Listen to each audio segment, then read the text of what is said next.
Don't forget to subscribe, like these videos, turn on that notification bell if you... Hi, welcome to Willowbrook Apiary and Homestead. Today we're going to try our hand with an old, really old hand drill, 1/4 inch drill bit into a maple tree. If it works, we're going to put in the spigot or spile, rubber tubing, and then the rubber tubing down into our bucket. And you guessed it, it's February.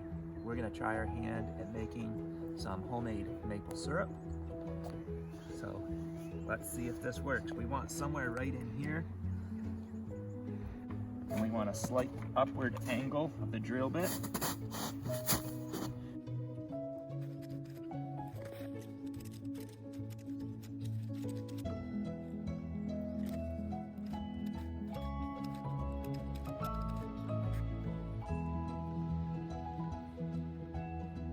About 3/4 of an inch in.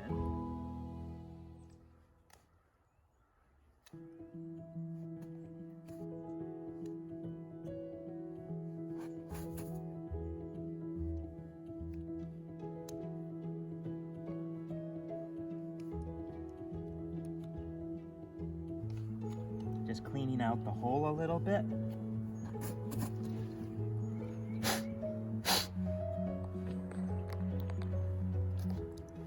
So we've got our spile. This is the end that's going to go into the tree.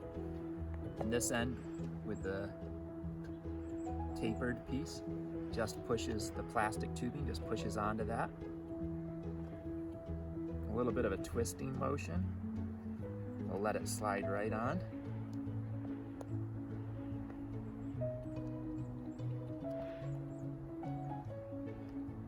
And then once you've got it on, it's ready to tap into the tree.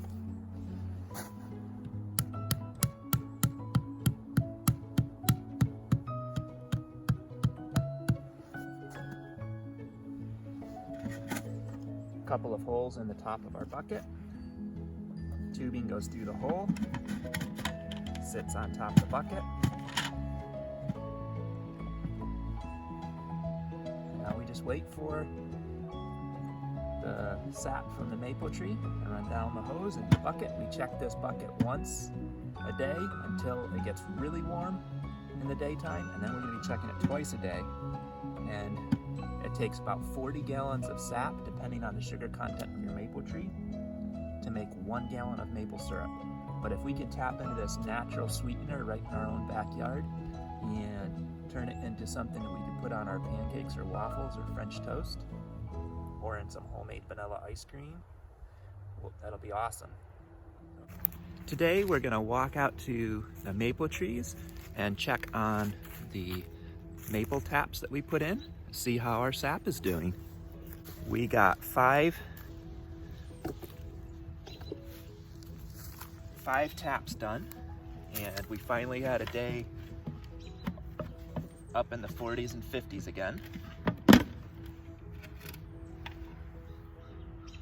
Nothing.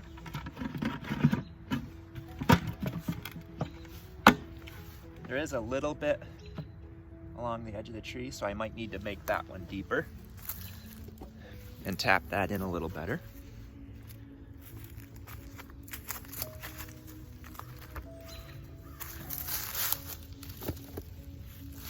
This tree here got a double tap.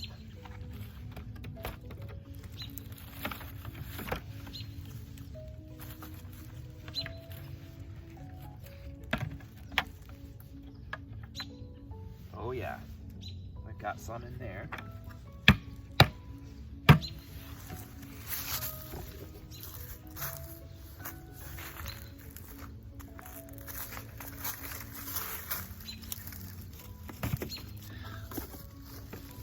This bucket does have some, and I can already see that bucket's got a pretty good line. So let me go grab my collection bucket and we'll go ahead and gather the sap so we can start boiling down. So I had an interesting thing happen.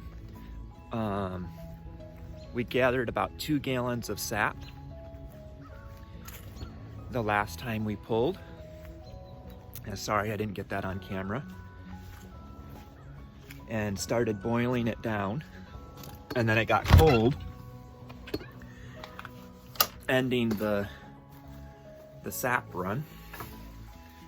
So I just left the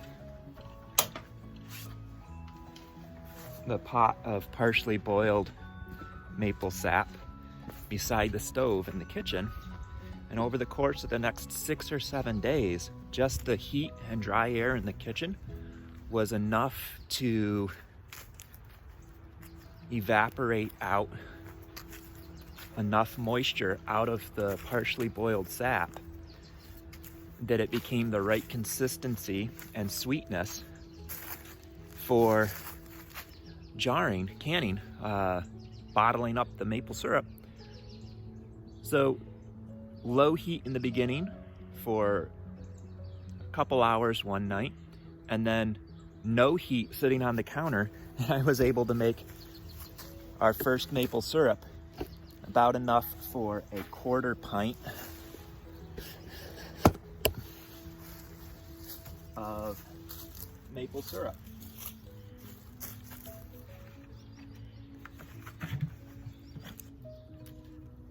I like using lids on top of my bucket, so if it rains or snows, I'm not getting extra water in the bucket. And when we have a block of ice like that, we can just pull it right out because we're just removing water.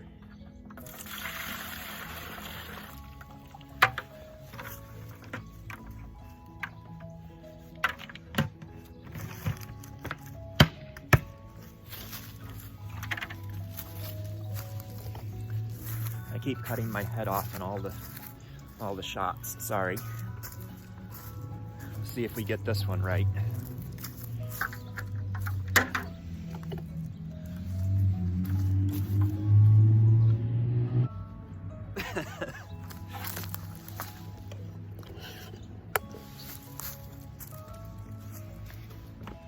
There we go.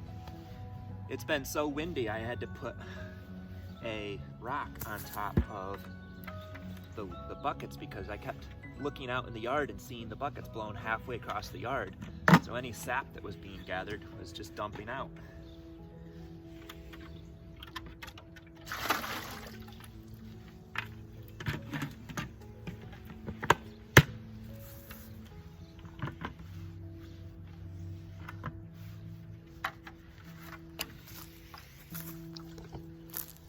All right, one more bucket. 4 buckets, 5 taps.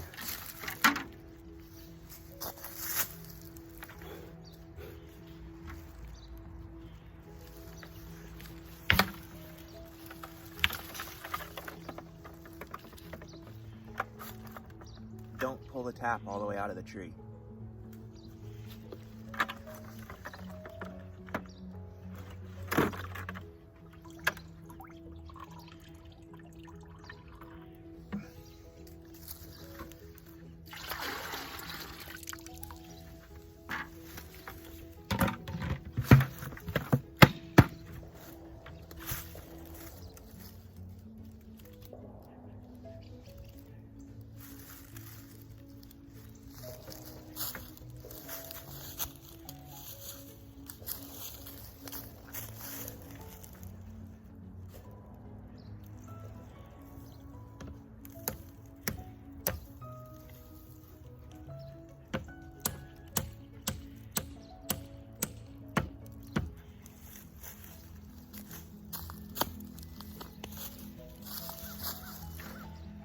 Use what you have, do what's gotta be done.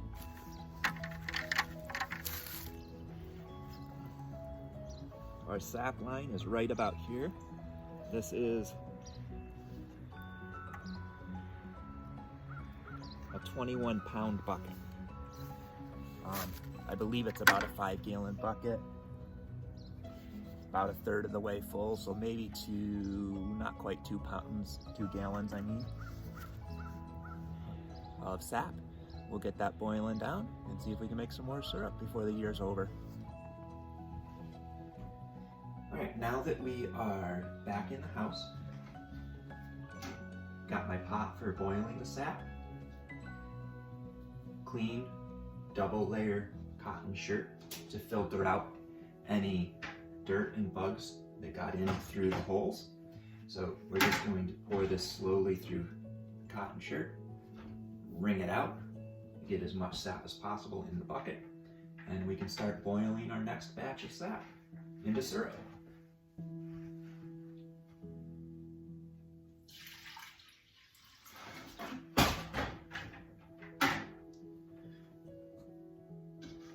It is definitely recommended that you have more than one paper clip or some type of clip device to hold that in place.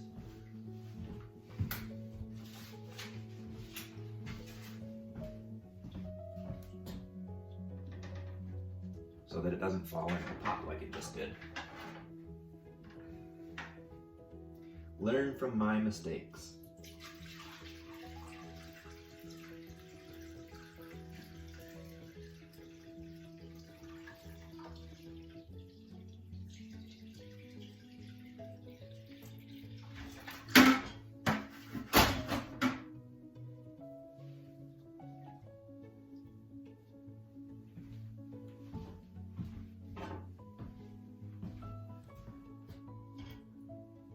Three seems to be a good number. What you end up with is, you can't see it so well, but there's little pieces of debris that settle down to the bottom of the bucket.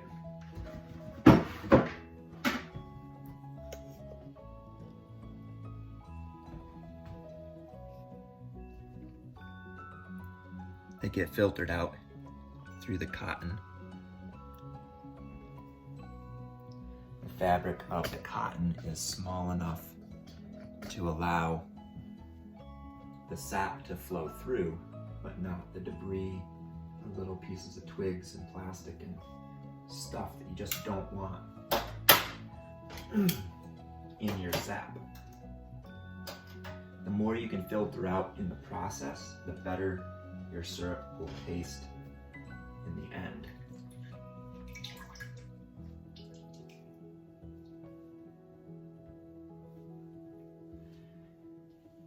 This can be washed before it's ready for the next filter process, and then take just a single layer of the cotton and wet it, and then pour your hot sap.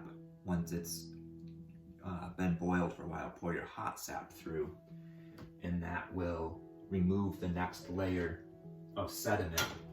The minerals in the sap that are drawn up from the tree's roots into the tree through the sap will start to solidify as you're boiling the sap down into syrup, and it settles in the bottom of your syrup in what's called maple sand. And if you don't filter it out once or twice during the boiling process, the evaporating process, what ends up happening is it'll give you a really cloudy product, a really cloudy maple syrup, and it'll have an off taste to it. So we're gonna start boiling this down. We'll get some help, clip that on, get this shirt washed, a single layer.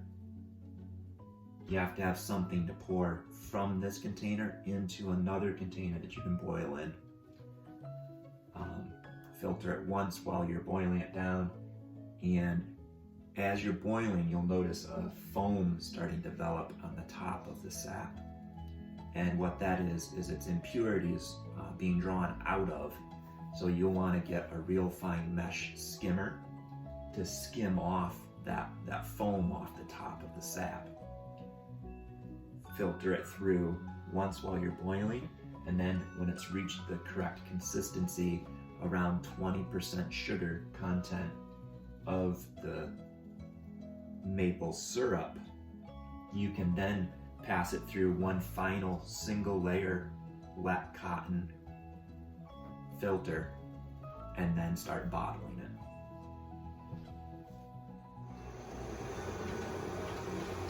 So we are starting to come to a boil. The kitchen is filling with this nice maple vapor, and the smell is going to be awesome for the next few weeks. All right, still trying to get to 100 subscribers, so if you could do me a favor and go ahead and hit that subscribe button, I would greatly appreciate it. Love to keep getting out this good content to everybody, and I hope you guys are having an awesome spring and a great 2021. Willow, Brook, Apiary, and Homestead. Happy bees, healthy honey. God bless. Don't forget that subscribe button.